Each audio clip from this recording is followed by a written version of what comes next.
Welcome to I dream. నేను Udayasri. President advocate Nageshwar పూజారి గారు మనతో పాటు స్టూడియోలో ఉన్నారు. మాట్లాడదాం. హలో అండి. సో ఎన్ఆర్ఐ డైవర్స్ కేసెస్ కూడా మీరే వాదిస్తూ ఉన్నారా? యుఎస్లో ఆఫీస్ పెట్టి అక్కడ కూడా డైవర్స్ కేసెస్ చేస్తూ ఉన్నారంట. అవును, అక్కడ యుఎస్లో డెలివర్లో పెట్టినాం ఆఫీసు. డెలివర్లో పెట్టి అంటే మొత్తం ఆల్ 50 స్టేట్స్ చేస్తున్నాం. మొత్తం 50 స్టేట్స్లో చేస్తున్నారు అక్కడ 50 స్టేట్స్. తెలుగు వాళ్ళ డైవర్స్ కేసెస్ అని అతి పెద్ద నెట్వర్క్ అనుకుంటా నాకు తెలిసి. ఎందుకంటే నాకు తెలిసినంత వరకు నేను ఒక 250 లా ఫామ్స్తో టైప్ అయిపోయినాం అక్కడ. అంటే మేము చేసేది మేము చేస్తున్నాము, అంటే అన్ని స్టేట్స్కి మేము తిరగలేం కదా. కాబట్టి మేము చేయడంతో పాటు వాళ్ళ కేసులు కూడా అక్కడ లోకల్ అడ్వకేట్స్తో టైప్ అయ్యి అతిపెద్ద నెట్వర్క్ అది. నాకు తెలిసి ఫ్యూచర్లో one of the top most law firm అవుతుంది యుఎస్లో. ఎందుకంటే టెక్నికల్గా కానీ ఫైనాన్షియల్గా కానీ కేసుల పరంగా కానీ యుఎస్ మార్కెట్ని క్యాప్చర్ చేయడం చాలా ఈజీ. దాని మీద ఎవరు దృష్టి పెట్టలేదు జనరల్గా. యుఎస్ మార్కెట్ మీద, యుఎస్ మార్కెట్ అనేది అతి పెద్దది లా పరంగా అనేది ఎవరు ప్రయోగాలు చేయలే. ఫస్ట్ ఆఫ్ ఆల్ ఫస్ట్ మీరేనా అక్కడ పెట్టింది? చాలా మంది పెట్టారు కానీ దాన్ని అక్కడ ఇండియాకు యుఎస్కి తిరిగి అడ్వకేట్స్ లేరు. ఉంటే అక్కడ ప్రాక్టీస్ చేస్తారు, కంప్లీట్ అక్కడే ఉండి అక్కడ ప్రాక్టీస్ చేస్తారు, లేదా ఇక్కడ ఉండి ఇక్కడ ప్రాక్టీస్ చేస్తారు. ఓకే, అంతే తప్ప ఈ రెండు దేశాల మధ్యలో కనెక్షన్ కలిపి రెండు దేశాలలో ప్రాక్టీస్ చేసే వ్యక్తులు లేరు. అంటే ఎంత కాన్స్టెంట్గా అంటే అంత ఫ్రీక్వెంట్గా తిరిగే లేరు. నేను నా లెక్క ప్రకారం ఏంటంటే ఎవ్రీ 1 month కానీ 2 months కానీ కంపల్సరీ చేసి వెళ్తాను నేను. అక్కడ కేసులు చూసుకొని, అక్కడ ఆఫీస్ చూసుకొని, అక్కడంతా కోర్టు హియరింగ్స్ అవన్నీ చూసుకుంటాం. కాబట్టి అట్లా అంటే ఈ రెండు దేశాలకు బ్రిడ్జ్ టైప్లో ఎవరు లేరు. అక్కడ అడ్వకేట్స్ ఉన్నారు, తెలుగు అడ్వకేట్స్ ఉన్నారు, పెద్ద పెద్ద లా ఫార్మ్స్ ఉన్నాయి కానీ వాళ్ళు క్యాప్చర్ చేయలేకపోయారు, మార్కెట్ని క్యాప్చర్ చేయలేకపోయారు. అంటే ట్రెడిషనల్ వేలో వెళ్ళిపోతున్నారు అంతా అక్కడ. అక్కడ ఎక్కువగా అంటే డైవర్స్ కేసెస్లో లీగల్గా ఎలాంటి ఇష్యూస్ ఫేస్ చేస్తూ ఉన్నారు?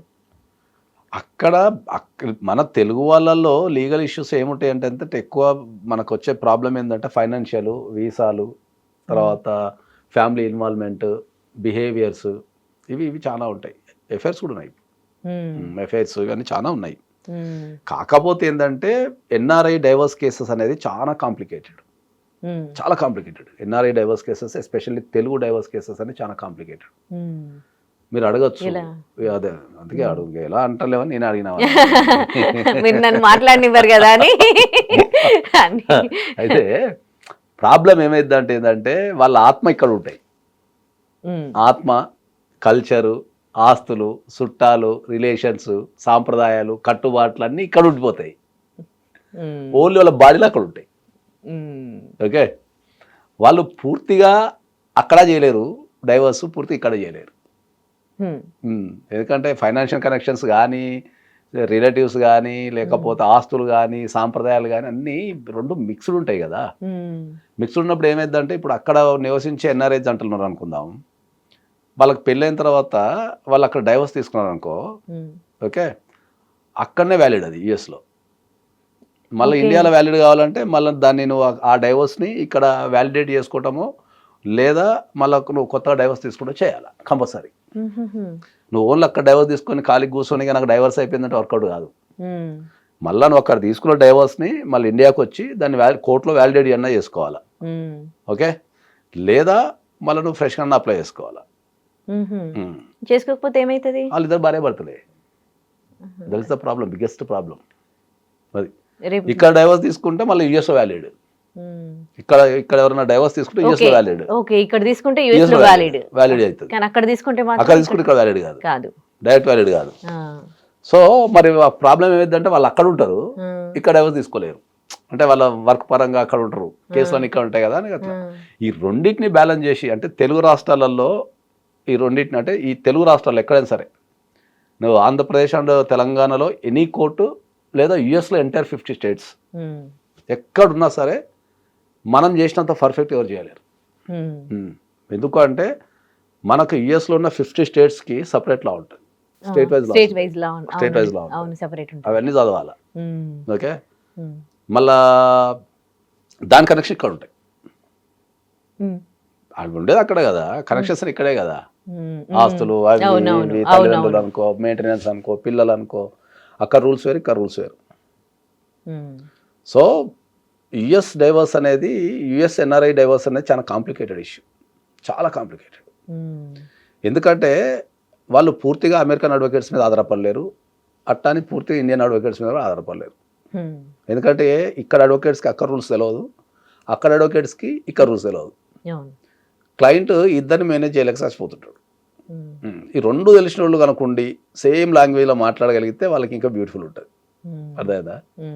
ఇప్పుడు అక్కడ అమెరికాలో డైవర్స్ తీసుకోవాలనుకుంటే అక్కడ అమెరికన్ లాయర్నే పెట్టుకోవాలి, మళ్ళీ ఇండియాకి వస్తే ఇక్కడ పెట్టుకోవాలి, మళ్ళీ వీళ్ళిద్దరిని కోఆర్డినేషన్ చాలా కష్టం. ఇప్పుడు అక్కడ రూల్స్ మొత్తం తెలిసి ఇక్కడ రూల్స్ మొత్తం తెచ్చి అక్కడ పని చేయగలిగి ఇక్కడ పని చేయగలిగే వ్యక్తి ఉండి అనుకో, వాళ్ళకి 1 పాయింట్ ఆఫ్ కాంటాక్టే కదా, సింపుల్. అవును అవును. ఇక వాడు ఇద్దరు ముగ్గురు అపాయింట్మెంట్ చేసుకొని తర్జన పడి యుఎస్ రూల్స్ ఎట్లుంది, ఇండియాలో అట్లుంది, మళ్ళీ ఇండియాలో ఎట్లుంటే అక్కడ ఎట్లుంది, ఎట్లా చేయాలని ఇక తలలు బద్దలు కొట్టడం అవసరం లేదు కదా వాళ్ళకు. నాకు చిన్న డౌట్, మీరు అంటున్నారు కదా అక్కడ యూఎస్లో ఒకవేళ డైవర్స్ తీసుకున్నారనుకో ఓన్లీ అక్కడే, ఇండియాలో తీసుకుంటే ఇక్కడ అక్కడ అని, మరి అలాంటప్పుడు యూఎస్లో తీసుకోవడం ఎందుకు, ఇండియాలో తీసేసుకుంటే ఇటు అటు వర్తిస్తాయి కదా? ఇండియాలో తీసుకోవాలంటే పార్టీస్ యుఎస్లో ఉంటారు కదా వాళ్ళకి. ఇప్పుడు ఇండియాలో డైవర్స్ తీసుకోవాలి అంటే పార్టీస్ యుఎస్లో ఉంటారు. అవును, ఓకే. ఒక ఫస్ట్ పాయింట్, వాళ్ళకు ఎట్లా ఆర్గనైజ్ చేయాలనే విషయం ఒకటి తెలియదు. రెండోది యుఎస్లో డైవర్స్ తీసుకుంటే ఒక అడ్వాంటేజ్ ఏముంటుంది అంటే ఏంటంటే అక్కడ యుఎస్లో డైవర్స్ అనేది సింప్లెస్ట్ ప్రాసెస్. అక్కడ వైఫ్కి ప్రాపర్టీలో రైట్ ఉంటుంది, ఇండియాలో లేదు. అక్కడ యుఎస్లో ఏంది, ఇద్దరు భార్యాభర్తలు సంపాదించుకుంటే పెళ్ళైన తర్వాత వాళ్ళు ఎంత సంపాదించుకుంటారో వాళ్ళ ఖర్చులను తీసేసి వాళ్ళ మొత్తం ఆస్తులంతా లెక్క కట్టి శరసాయం చేసి పంపించేస్తారు. ఇండియాలో సిస్టమ్ లేదు కదా. కాబట్టి ఆ డైవర్స్ అక్కడ అప్లై చేయాలా ఇండియాలో అప్లై చేయాలన్నది పర్సన్ని బట్టి ఉంటుంది, person to person. Every case is different. Okay, కాబట్టి నేను ఏం చెప్తా అంటే ఏంటంటే, నేను చాలా ఖచ్చితంగా ఏం చెప్తా అంటే ఏంటంటే యుఎస్లో ఉన్న ఎన్ఆర్ఐస్ అక్కడ లోకల్ అడ్వకేట్ని పెట్టుకొని మళ్ళీ ఇక్కడ లోకల్ అడ్వకేట్ని పెట్టుకొని ఈ ఇద్దరి మధ్యలో సయోధ్య కుదరక, ఓకే, ఇక్కడ రూల్స్ వేరే ఉండి అక్కడ రూల్స్ వేరే ఉండి చాలా కన్ఫ్యూజన్లో ఉండి వాళ్ళ కాస్టింగ్ పెరిగిపోయి స్ట్రెస్ పెరిగిపోయి ఇక్కడ ఇండియాని మేనేజ్ చేయలేక అక్కడ యుఎస్ని మేనేజ్ చేయలేక యుఎస్ కోర్టులను మేనేజ్ చేయలేక చాలా ఇబ్బంది పడుతున్నారు. ఓకే, మొత్తం యుఎస్ చట్టాల మీద మొత్తం కంప్లీట్ అవగాహన ఉండి మొత్తం ఇండియన్ చట్టాల మీద కంప్లీట్ అవగాహన ఉన్న మాలాంటి లా ఫామ్ కనుక పెట్టుకుంటే మీకు అడ్వాంటేజ్ ఏముంటాయి, రెండు బ్యాలెన్స్ చేసేస్తాము, టైం సేవ్ అయిపోతుంది, సింగిల్ అడ్వకేట్ అయిపోతాడు. తర్వాత మీకు అక్కడ లోకల్లో ఏ సాయం కావాలన్నా మన లా ఫామ్ ఉంది, ప్లస్ మనకు టైఅప్ ఉన్న లా ఫామ్స్ ఉన్నాయి. టైఅప్ ఉన్న లా ఫామ్స్ పోతే కాస్టింగ్ తక్కువ ఉంటుంది. ఇప్పుడు జనరల్ నువ్వు యుఎస్ అటార్నీని పెట్టుకుంటే నీకు కాస్ట్ ఎక్కువ ఉంటుంది, మమ్మల్ని పెట్టుకుంటే కాస్ట్ తక్కువ అవుతుంది, టైఅప్ ఉంది కాబట్టి. కాబట్టి నేను అందరికీ ఏం చెప్తున్నా ఏంటంటే మీ జీవితంలో ఎక్కడన్నా మ్యాట్రిమోనియల్ డిస్ప్యూట్స్ కనుక్కుంటే ఫస్ట్ ఇండియన్ లాయర్ని సంప్రదించి దాని తర్వాత అక్కడ యుఎస్ లాయర్ని సంప్రదించాలి వద్దని డిసైడ్ చేసుకుంటే మీకు కాస్టింగ్ అన్నీ పడిపోతాయి. Right. Thank you. And for more videos, please subscribe to iDream. Please subscribe to iDream. Please subscribe iDream. And please subscribe to iDream. For more videos, subscribe to iDream. please like, share and subscribe to the channel. Congratulations, iDream. Subscribe to iDream. Subscribe to iDream. So subscribe to iDream Media. iDream ki iDream team andarki huge congratulations. Please subscribe iDream Media. Please subscribe to iDream. Subscribe iDream. Please subscribe to iDream. iDream అంటే నా కళల ఛానల్ను subscribe చేసుకున్న నోరు తిరుగుతలేదు, మీరైతే గంట గుర్తు కొట్టండి. For more such videos, please subscribe to iDream. Subscribe to iDream. Please subscribe to iDream. Please subscribe iDream Media. Please do subscribe to iDream. Please subscribe to iDream Media. For best entertainment and information, please subscribe iDream. And don't forget to subscribe to iDream.